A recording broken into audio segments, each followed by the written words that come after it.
Edward, maganda pasok ng kumpiyansa.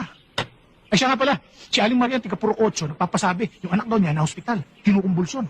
Humihingi ng tulong. Kasi kung sino yung pekto, hindi iba sa atin yun. Tsaka si Omi nga pala may, Neng, ano sabi mo? Kuya Edward, ililibing na rin yung asawa ni Kasentong. Kailangan daw ng pambayad sa lote. Ayusin natin yan. Salamat ho.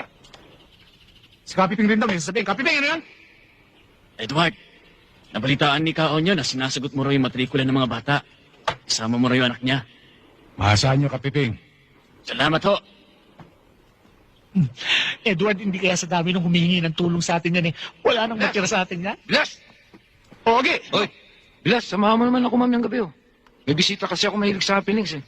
Hindi ko lang matanggayan. Malaki kasi utang na loob sa taong yun. Di, daanin nyo ako maming gabi sa bahay. Pero teka, ba natin dadalhin? Bahala ka na. Ako, Edward, umira lang naman yung gulugod mo. Mukhang may mangyayari ah. Pakasama, pabulain na. Hindi kaya tumbang ka natin. Ikaw naman, Petro. Hindi naman siguro. Hindi naman siguro.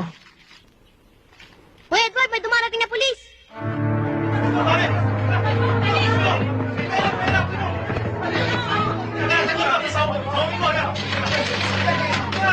Sinabi ko na nga ba may mangyayari? Hitang mo!